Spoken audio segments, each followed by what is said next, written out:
What is up guys? Welcome back sa ating YouTube channel, Philippine Noises. So ngayong araw, another update naman tayo about politika ng ating bansa. So ang video to is mula na naman kay Viral Broadcast PH. So meron ito mabagat na breaking news. Bongo nagbitaw na sa Senado? Question mark, kinuyog at sinibak si Bongo ng mga galit na senador. So yan yung panonorin natin ngayon, men. Bibigyan natin to ng reaction. Tingnan natin kung ano yung naka-upload sa video to, ano. So ang video to again is mula kay Viral Broadcast PH. Supportahan nyo yan. Tapos syempre kung trip nyo ng mga ganitong reaction video may kasama kayo manood, huwag nyo na rin kalimutang supportahan yung YouTube channel natin, Philippine Noises. Mga kanoises, hindi na natin ito patatagalin pa. Simulan na natin agawin pa ng China. Again, pamagat ng video ito, breaking news, Bongo nabitiw na sa Senado, kinuyog at sinibak si Bongo na mga galit na senador, question mark. So, Viral Broadcast PH, Philippine Noises, like, comment, share, subscribe, start. Ka-viral and welcome back again to this YouTube channel. Latest update na naman tayo ngayon. Hindi magkamayaw ang kampo ni VP Sara Duterte sa kaliwat kanan ng mga kaso ang kanilang kinakaharap. Kasunod ng unang impeachment na ipinasa ng iba't ibang grupo sa Kongreso ay isa namang panibagong impeachment ang ipinasa kahapon sa Kamara. Kaugnay pa rin ito sa misuse of confidential funds, bribery, plunder at iba pa laban kay VP Sara Duterte. Inaasahang dadaan sa Justice Committee ng Kongreso ang ipinasang impeachment, pagbubutuan sa plenaryo at kinakailangang makakakuha ng 1/3 na mga boto mula sa mga mambabatas at saka iaakyat sa Senado na tatayong impeachment court. Noong daang mga araw ay nagbigay ng reaksyon dito ang Vice Presidente at aniya ay pamumulit ka lamang ang dahilan para ipa-impeach siya dahil sa nalalapit na di umano ang 2028 national elections. Itinuro Nakakainis yung ganyan, di ba? Ayaw na lang maging accountable talaga, par. Sige, sabihin na natin, totoo yun, di ba? Na pinupolitika kayo kasi yun nga, malapit ng eleksyon. Tapos, ano siya, tawag dyan, front runner daw, or siya yung pinakamalakas ngayon. So, sige, given na yun. Pero, nasa politika ka kasi. Di ba? So, yung pagsisiraan nyo dyan, ang magbe-benefit dyan, yung taong bayan. It's just, yun nga, lugi lang talaga. Yung makukunan, malalabasan ng baho. Di ba? Kasi hindi naman basta-bastang uubra yung hindi naman basta-bastang uubra yung mga paratang sa'yo kung mahina ebidensya, walang katotohanan, di ba? Kita nyo yung pagpapa-impeach nyo kay Bongbong Marcos. President Bongbong Marcos, PBBM. 'Di ba? 'Di ba hindi siya nag-proceed. So, ngayon yung impeachment ni VP Sara, bakit ayaw nyong pasimulan? Dapat patunayan nyo rin, 'di ba, na hindi siya sapat. 'Di ba? Ganyan lang yan.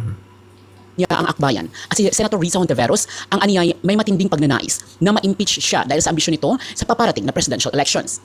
Nabineltahan naman ng grupong akbayan na walang pamumulitika sa pagpasa nila ng impeachment at Yan pa. Sige, given na, di ba? Given na yun nga yung way nila. Pero, di ba, ang tawag naman dyan talaga is diskarte. Akala nyo naman talaga wala kayong gimmick kapag kayo yung tumatakbo eh. Di ba dati si FPRD yung ginawa niya, hindi daw siya tatakbo. Di ba? Parang lang pala, pinupulsuhan lang pala yung taong bayan. Di ba? Yung iba naman, trip nila maglabasan ng baho. Di ba? Gaya dati, yung kay Manny Pacquiao, nung nilabanan niya si PBBM, naglabas kuno siya ng napakaraming mga ebidensya, pero hindi naman umubra. Kasi yun nga, kung mahirap namang patunayan yung mga ibinabato sa'yo, hindi talaga uubra yan or hindi mo ikakatakot yan. Di ba? Hindi ka bothered dyan. Diba? Pero, syempre, in the end of the day, taong bayan pa rin yung magbe-benefit. Do yun nga, yung iba nabubulag na lang talaga sa pag-idolize ng mga politiko nila. Diba? Grabe yung word talaga na pinopolitika. Ganyan yung mga politiko para kapag, grabe yung pagtamasa nila sa karangyaan. Diba? Tapos kapag time will come, sisingilin na sila. Biglang babaan na pamumulitika. Di ba? Baka nga karma na yan eh. dapat lamang di umano na sagutin ng Vice Presidente kung saan napunta ang confidential funds nito. Samantala ay sunod-sunod ang pagpapakaso sa mga senador na bahagi ng minorya o ang mga Duterte senators. Mukhang bilang na ang araw ni Senator Joel Villanueva dahil naglabas na ng resolution ang Department of Justice na nagsagawa ng preliminary investigation sa mga kaso ni Villanueva. Pagkatapos na nagpasa ng counter affidavit si Villanueva ay meron ng resolution dito ang DOJ. 6 na mga kaso ang kinakaharap ni Villanueva at mukhang mahihirapan siyang malulusutan ito. Ang Office of the Ombudsman ang magre-rekomenda sa Sandigan Bayan upang mailabas ang arrest warrant sa accused person. Tulad ng nangyari kay dating Senador Bong Revilla at kung saan mabilisan ang paglabas ng arrest warrant ito ay tila ganun din ang mangyayari kay Villanueva. Hindi binigyan ng special treatment si Revilla na kasalukuyang nakakulong pa rin sa Quezon City Jail sa Payatas kasama ang iba pang mga PDLs. Aasahan din di umano na isusunod din si Senator Jinggoy Estrada at Escudero na parehong itinuturong sangkot sa anomalya sa mga flood control scam. Si Senator Bongo naman, So, stop muna na. baran sa Senado kasama sa kakasuhan ng kaibigan at alalay nito na si Jonathan So na may-ari ng Siomai King na bisto ng AMLAC or Anti-Money Laundering Council ang bilyon-bilyon na pumapasok sa mga accounts nito na hindi maipaliwanag kung saan at kanino galing. Sa kabila ng pananahimik at tila pagkukunwari ni Senator Bongo na wala itong alam sa mga nangyayari sa mga flood control projects ay napag-alaman na ang CLTG Construction na pagmamayari ng kanyang ama ay naging kasosyo pala ng mag-asawang Diskaya sa mga flood control projects. Ang Alfredo Builders and Supplies na pinamamahalaan naman ng kanyang half-brother ay booking din na nakakuha ng malalaking projects mula sa DPWH na ayon sa mga netizens ay paraan ito ni Go na mag-invest sa mga kaibigan at kapamilya upang hindi siya direktang matatamaan. Subalit ngayong unti-unti nang nabibisto ang kanyang mga sekreto. Diba? Yan din. Yan din yung isa sa reason kung bakit tila yung investigation papunta dun sa family niya. Kasi di ba parang nagalit si Bongo dati eh. Sabi niya, "Oy, bakit pa kayo sumisegue? Dapat tuloy-tuloy na kayo." Parang gusto niyang ipalabas na, ba't pa kayo dito, pupunta pa kayo sa mga negosyo ng family ko. Pero men, knowing na senador ka, and then, paano? Yung flood control kasi, parang parang ikaw din yung tinuturo eh. 'Di ba? Or yung family mo rin, 'di ba? Kasi may mga nakikita sila. So hayaan mo, wag mong sabihin na, ba't pa kayo lilihis? Hindi lilihis yan. It's just siguro ngayon, time na, 'di ba? Time na ninyo kasi kung dati nung administration nyo pa, hindi nakita yung mga yan, ngayon parang na lang, tinanggalan na ng takip, 'di ba? So parang accessible na siya. So good thing pa rin kahit sabihin mo na dati pa yan. 'Di ba? Kasi halimbawa ito si VP Sara, yung palusot niya, siya yung frontrunner, pinopolitika siya. Tapos ito naman, ba't pa kayo lilihis dyan? Inililihis nyo yung issue, pinopolitika. Like, pare-parehas talaga sila ng mga palusot. Ito ay tila kabadong-kabado na ito ngayon. Mga kabunyog, mga kababayan, magandang araw po sa inyong lahat. Welcome po sa isang namang episode ng ating Kape at Kwentuhan. Maganda itong ating pagkikwentuhan ngayon, mga kabunyog. Parang natatakot na itong si Bongo. Parang natatakot na si Bongo. Kasi nakita naman natin ang mga nangyayari ngayon. Sunod-sunod ang mga kaso sa mga kasamahan niya. Na-aresto na, nakakulong na si Bong Revilla, si Villanueva, pwedeng susunod na rin si Estrada, nagtatago na si Bato, si Marcolet, kaliwat kanan ngayon ng ang mga bira kay Marcoleta ngayon, grabe. May nananawagan na ngayon, dapat i-expel na yan sa Senado. Si Sara Duterte ay sasailalim na sa impeachment. Ang kanyang tatay Digong. Oh, yun. Parang may nakita nga akong balita na yung kay Marcoleta daw, parang pwedeng tamaan sa ethics or something, ethics complaint ba yun? Correct me if I'm wrong. Parang ganyan. Di ba? So, isipin nyo na lang yun. Grabe talaga. Di ba? So, yeah, sa side nila, inuobos sila, pinopolitika sila. Pero sa side naman ng mga against sa kanila, justice. 'Di ba? Hustisya, syempre. May hearing na sa February 23. Nakikita na siguro ni Bongo. Delikado na ang sitwasyon niya. Okay lang sana kung wala talaga siyang wala siyang problema, walang tinatago. Yung problema, ang dami niyang sangkot naman talaga siya sa mga nangyari sa panahon ng kanyang tatay Digong. Kaya mukhang nakakaramdam itong si Bato, malapit na. Itong si Bongo pala, malapit na para kay Bongo, alam niya yan. Kaya may mga balibalita ngayon, di umano ililipat ito ng bakod. Tatawid galing sa minorya papuntang mayorya. Pag-usapan nga natin ito, pagkwentuhan natin ito mga kabunyo. Mayroong tip. Mayroong sinabi si Senate President Soto nung isang araw, nung kasagsagan ng hindi nagtagumpay na kudeta laban sa kanya. Medyo matapos yung hindi nagtagumpay na kudeta, natatawa si Senate President Soto. Ang sabi niya, ang totoo niyan, hindi nila nakuha yung numbers, sabi ni Senate President Soto. Ang totoo pa nga niyan, abangan nyo ito. May dalawa galing sa minorya, pwedeng lilipat sa amin. Iniisip ko kung sino yung dalawa na yun. Nung tinitingnan ko yung siyam na kasamahan nila sa minorya, posibleng dalawa lang na yun si Jinggoy Estrada at saka si Bongo. Yun ang nakikita kong posible. Yun ang nakikita kong posible.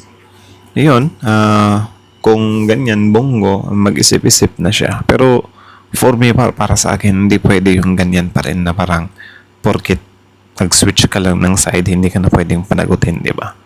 Unfair yun para sa akin, hindi ako papayag doon. Di ba? So, yeah. Bakit? Nitong nakaraang mga araw, hindi masyadong nagsasalita si Jinggoy. Ganon din itong si Bato de la si Bongo. Pero pareho sila may problema. Matindi rin ang problema ni Jinggoy Estrada. Si Bongo, alam niya rin, darating na yung kanyang problema. Ano lang yan? Na medyo nahuhuli-huli lang yung sa kanya. Kasi ang focus ngayon sa mga kaso, yung tungkol sa flood control, ay hindi pa naman siya nakakasuhan sa flood control itong si Bongo. Pero may mga kaso na sa kanyang plunder, isinampa ni Trillanes. Hindi naman papayag si Trillanes na hindi gumulong yun. Kaya lang sa ngayon kasi, mukhang ang ipinauna muna pinapauna muna ng ombudsman yung mga sa flood control muna kasi yun yung medyo mainit ang gusto ng taong bayan, mayroon nang makita na mga makulong talaga diyan sa flood control na yan. Ay yung mga kaso kasing isinampa kay Bongo hindi naman tungkol pa sa flood control. Bagamat sangkot itong si Bongo sa flood control, yung kasing mga direktang ebidensya hindi pa siya Ang mga pagkakasangkot kasi ni Bongo sa flood control, yung mga conflict of interest. Halimbawa, Tapos, yun nga, yung family niya pa lang, di ba? So, syempre, abangan natin yan. yung kanyang pamilya, yung kanyang tatay, mayroong construction company, yung CLTG. Sa kanya pangalan yun, CLTG. Christopher Lawrence Tesoro Go. At yung korporasyon na yon ng kanyang ama, halos lahat ng malalaking proyekto sa DPWH sa Davao at sa Mindanao, ay ito ang nakakuha. Itong kumpanya ng kanyang ama. Siyempre, dahil yun sa koneksyon ni Bongo, ang lapit-lapit niya kay Digong. Nalalakad, yung mga iba nga na humihingi ng tulong sa kanya na ma-appoint sa gabinete or sa mga posisyon sa gobyerno, natutulungan niya. Yung sarili niya pang pamilya, hindi. Yung iba nga, mga kaibigan niya, nabibigyan niya ng mga proyekto kung humihingi ng proyekto noon, natutulungan niya, siya hindi. Kaya yan mga kabunyog, mga kababayan, darating ang panahon kapag lumalim na ang investigasyon, yung mga kumpanya ng kanyang pamilya, mananagot yan dyan sa mga kaso na yan sa flood control. Yung joint venture nila sa Diskaya, di ba sila yung marami silang joint venture sa mga construction companies ng mga Diskaya? Hindi yan dininay ng mag-asawang Diskaya. Nung tinanong nga sila ni Bato kailan kayo nagsimulang yumaman sa DPWH? Sabi ng mag-asawang Diskaya, 2016. Sabi naman sa House of Representatives, nung tinanong ni Congresswoman Beatrix Listro ang mga Diskaya, totoo ba ito na lumubo ng malaki ang inyong mga assets, ang inyong mga negosyo ninyo 2017, 2018, 2019? Sabi niya, oo. Yan yung pilit nila or ayaw nila na pag-usapan talaga. Actually, naiinis pa nga sila dyan Binabanatan ba yan ng mga DDS na imbento daw? Imbento. Or pilit daw dinadawit yung mga Duterte. Pero sa lawak ba naman ng administrasyon ni Duterte, di ba? Imposibleng, walang mga ganyan. Kaya ngayon nga, sobrang triggered nyo na kesyo yung admin daw ngayon. Grabe, may mga kurakot sa admin ngayon. Kahit sa administration naman yan. Di ba? Ang main reason dyan is yung binoboto ng taong bayan is hindi vote straight. Kumbaga, nahahalo. Di ba? Nahahalo yung mga politiko. So, magkakaroon talaga ng ganyan. Kung yung sinusuportahan mo, maganda yung layunin nila, may opposition Pero para sa akin naman, hindi naman masama talaga yung opposition kung, ang gagampan ng role ng opposition is, kukontra lang siya sa mga hindi kaaya-aya o hindi magandang panukala ng nasa administrasyon. Pero yung pangungurakot ng opposition, pangungurakot ng nasa administrasyon, syempre against tayo dyan. Di ba? Totoo ba ito na may joint venture kayo sa CLTG Construction ng pamilya ni Senator Bongo? Inamin nila, oo. Kaya lang, ang sinasabi ni Bongo, hindi naman daw siya nakialam doon. Hindi daw siya nakialam. Sino namang maniniwala doon? Kaya lang sa ngayon, wala pa siyang kaso sa ganun. Wala pa siyang kaso tungkol sa flood control. Wala pa. Tuloy. Tinasuhan na siya ni Trillanes ng plunder. Bakit? Tungkol nga dyan sa mga halos ilang bilyon? 6 billion ba yun? Sa Davao lang Sa Davao, 6 billion ang nakuhang proyekto ng CLTG ng kanyang ama. Tsaka yung half-brother niya, Alfrigo Construction. Ngayon, alam ni Bongo, gugulong na yan kasi kinakalampag din ni dating Senador Trillanes ang ombudsman. Hindi pwedeng hindi gumulong yan. Yung sa Navy Fried Jet Deal, yung sa yung warship, yung ng Navy, yung barko ng Navy, rin yun? Parang 13 billion ba yun? 14 billion. Alam nyo, marami ito si Bonggong kinakasangkutan. Kaya lang hindi pa gumugulong yung mga kaso niya. Kung inuuna kasi ng ombudsman, yun nga tungkol sa mga flood control Pero, Pero ano din pala, syempre, ang mas naalala ng mga tao, yung sa Malasakit Center ni Bongo. Di ba? Kaya nga nag-top 1 si Bongo dati, di ba? Natawa ako dun sa ano question ni question ba yun? Excuse me, pasensya na kasi inuubo pa rin talaga ako. Natawa ako dun sa sinasabi ni Robin na parang bakit daw sila pinag-iinitan, bakit daw kinukutya ba yun, something like that. Ano, na hindi naman daw sila iboboto ng mga tao kung hindi sila mabuting tao or whatsoever. Like, sa isip-isip ko ba, what? Yan na pala yung ano, yung basihan. Pwede namang nabudol nyo lang yung mga tao eh. Diba? Hindi naman ibig sabihin na nag-top 1 kayo is sobrang bait puti nyo na talaga as mga politician. Tsaka hindi naman kayo inaatake na pinipersonal kayo eh. Inaatake kayo sa issue lang naman. Diba? Parang ang ano na kasalanan patuloy na punahin sila. ang delikado rin kay Bongo yung sa ICC. Yun, hindi mapipigilan yun. Pag lumabas yun. Kaya mukhang ano na, alam na ni Bongo na darating ang panahon kung si Bato ngayon ay nagtatago dahil sa arrest warrant, lalabas din ang arrest warrant niya sa ICC. Darating ang panahon, magkakakaso din siya ng plunder, kung anumang mga kaso, sasampahan rin siya ng kaso ng ombudsman, mamumroblema rin siya. So, nung mayroon na ngayong mga balibalita, plano na daw ni Bonggong lumipat. Hindi natin alam kung yan yung tinutukoy ni Soto, pero sabi ni Soto, mayroong dalawa. Mayroong dalawang galing sa minorya lilipat sa kanila. Kaya lang, hindi naman dapat payagan yan. Hindi dapat makatakas si Bongo sa mga pananagutan niya. Hindi maganda yan sa administrasyon.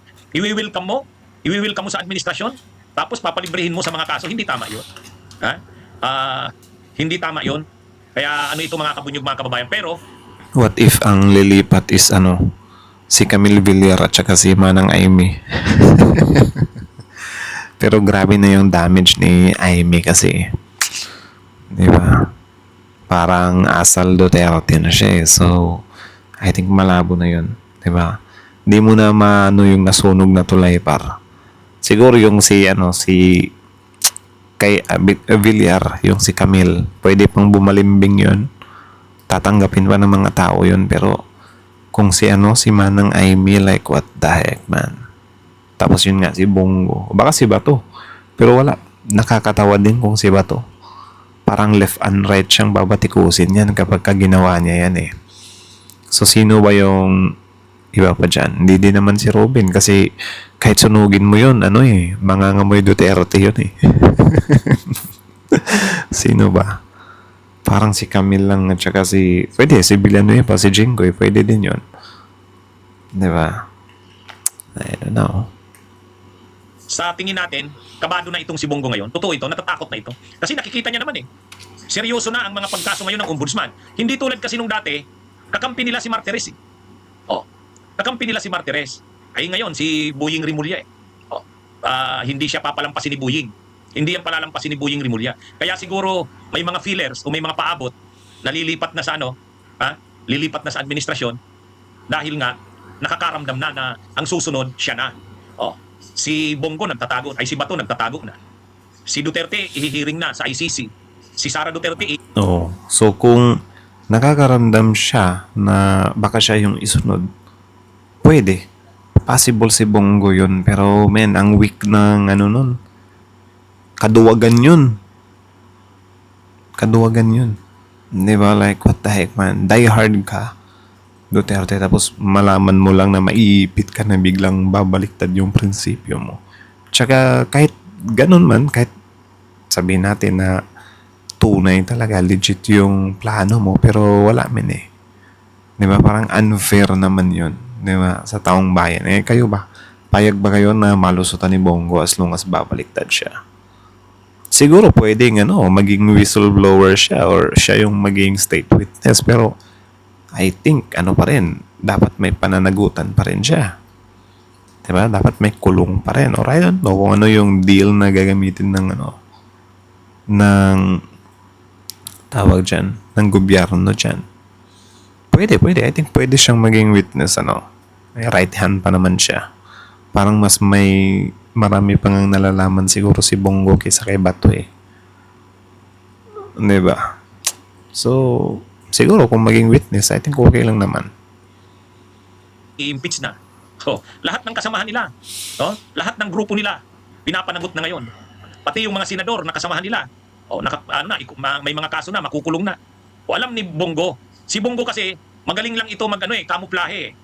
Unang-una, hindi magaling ito magkunwari si Bongo magaling magkunwari. Magaling magkunwari. Halimbawa, panahon ni Duterte, yung mga kontrobersya sa panahon ni Duterte, halimbawa yung mga patayan sa drug war, hindi siya masyadong pumapapel, umano. Kasi siyempre ang mas pumapil doon si Bato. Ang mas pumapil doon si Bato kasi PNP chief siya siya ang mga kinuha niyang posisyon, Presidential Assistant, Special Assistant to the President, SAP. Diba? Yan yung title niya. Parang ano siya, playing safe.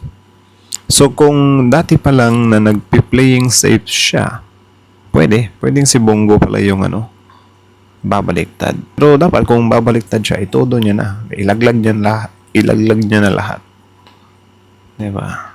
Grabe kapag ganyan, gagawa ka ng kalokohan, tapos kapag accountability time na, bigla-bigla kang magpapakabait. Like, parang utang na loob pa namin sa'yo na magwi-witness ka. Ikaw yung lalaglag, di ba? Like, what the heck talaga pa?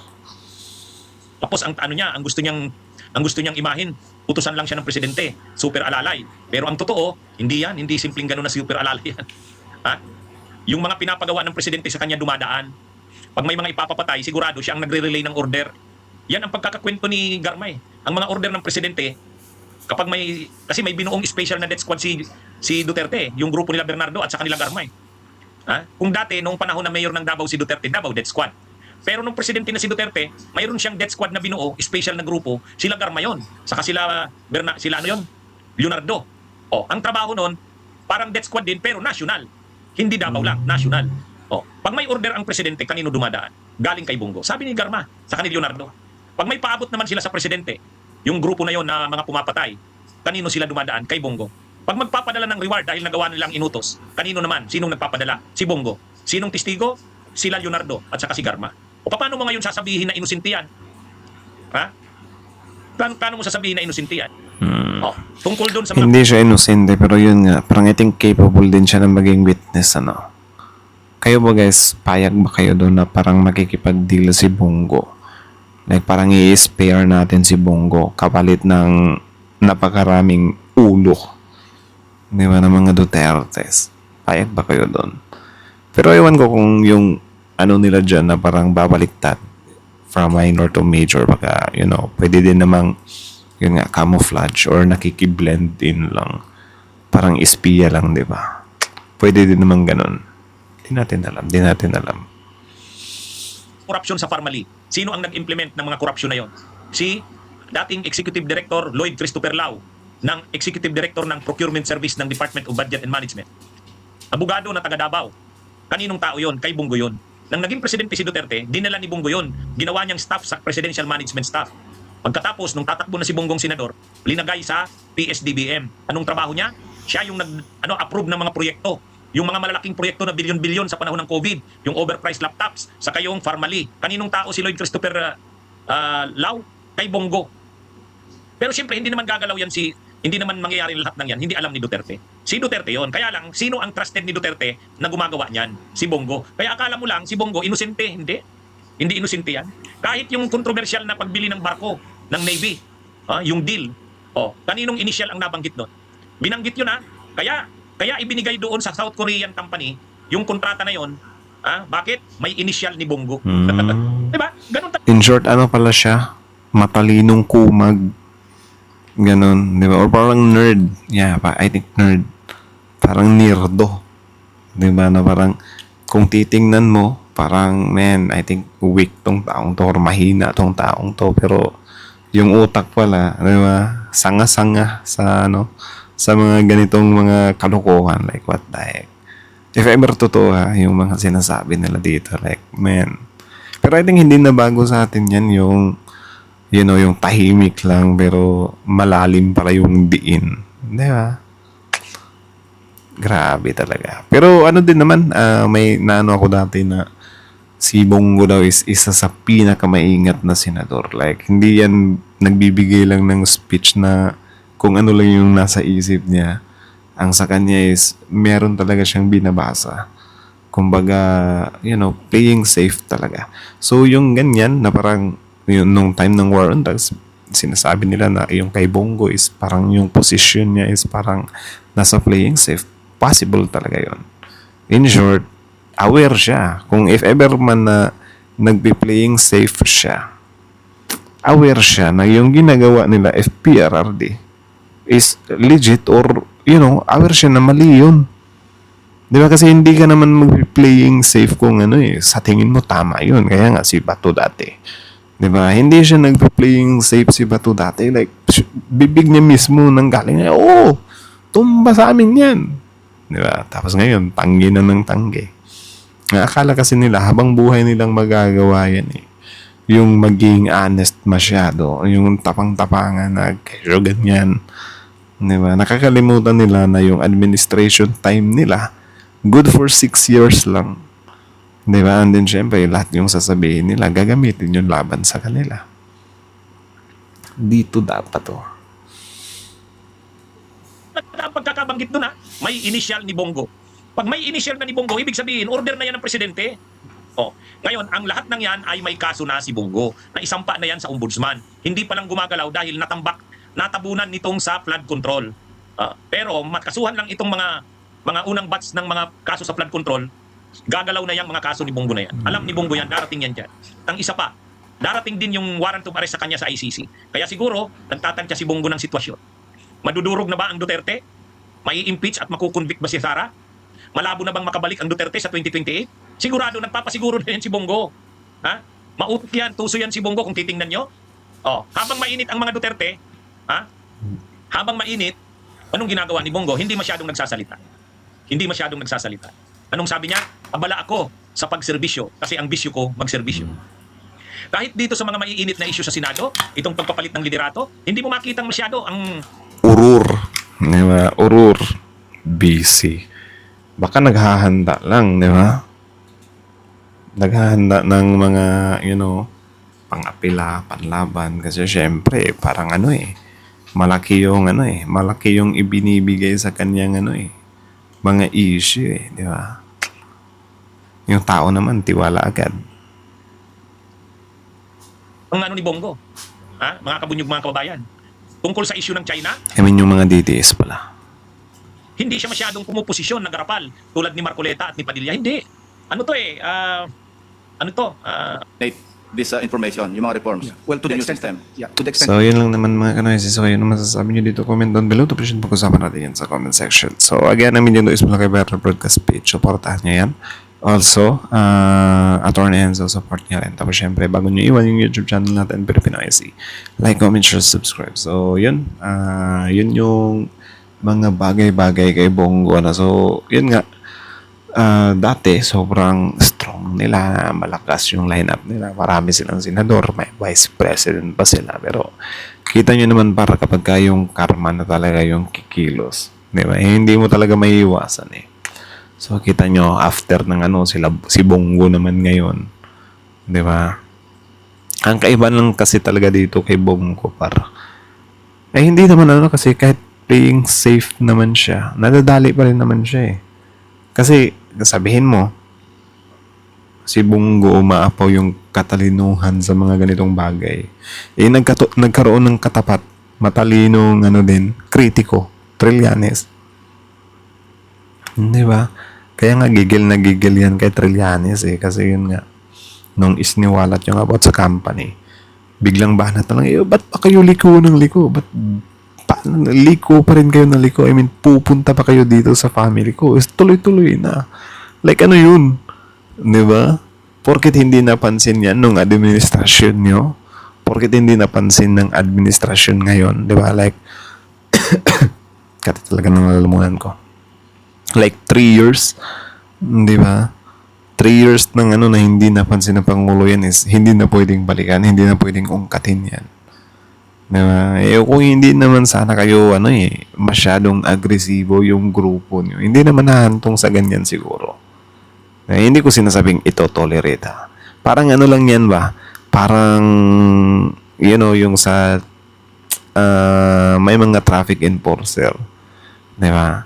So, kumbaga, kapag ka nagsusuot ka lang ng helmet, may side mirror ka, kahit wala kang lisensya, hindi ka makikita sa radar ba? Like, pwede kang makalusot, di ba? Yan yung ginagawa eh. Kaya kapag ka, ano na lang, nagkaka-checkpoint na, doon maraming nahuhuli. So, marami pala yung nagpapatakbo ng mga motor na walang mga rehistro lisensya. It's just, kapag ka nag-ano lang sila, naka-helmet, may side mirror, hindi talaga sila masisita ng enforcer. Same dito na yung sa administrasyon ngayon, di ba? 3 years nilang hindi napansin si Bongo, di ba? Or yung sa iba nilang issues kasi syempre, kapag ka walang mga ganitong issues kasi nakafocus yan sa nakafocus yan sa mga plataforma nila, sa mga ginagawa nila, sa mga gagawin nilang batas, sa mga current issues. Diba? Kasi dati, naano pa yung kay Alice Go, tsaka yung mga nauna pa. So, parang ganyan ba? Hindi sana napansin. Pero luckily na lang talaga na kung saan sila pumipera sa flood control is dun din pala sila mahuhuli. Diba? Baha ng baha yung mga lugar. Yun, inimbestigahan. Flood control scandal pala yung totoong issue. Corruption. Diba? So, yeah. Yung kay Bongo talaga, grabe. Sobrang talino ng taong to. Yun nga, sabi ko nga sa inyo, yung talino ni Bongo. Talino ba si Bongo? Parang ano lang siguro yung madiskarte or marunong or marunong, I think marunong yung pagiging marunong ni Bongo, yung pagiging agresibo ni Marcoleta. Kung ginamit lang talaga nila yan para sa bansa natin, sobrang solid talaga par. Yun nga lang ginagamit nila sa sa bus-amo nila sa isang pangalan Duterte, 'di ba? Like what the heck, man. Sayang yung mga pinaglalaban nila. But anyways, hanggang dito na lang muna. So kayo na masasabi niyo about para doon sa parang ewan ko kung hearsay pa yun or parang hula-hula pa lang if ever totoo na parang babaliktad si Bongo from minor to majority. Payag ba kayo doon? Na parang yun, quits na lang yung mga atraso porket bumaliktad na. Kung ako sa kanya, maging witness na lang siya, maging whistleblower siya. Ikanta niya lahat. But yeah, hanggang dito na lang muna. So kayo na masasabi niyo doon, comment down below. Tapos yung pag-usapan natin sa comment section. So again, that's it. Viral Broadcast page, Filipino IC. Like, comment, share, subscribe, Filipino IC. Zell.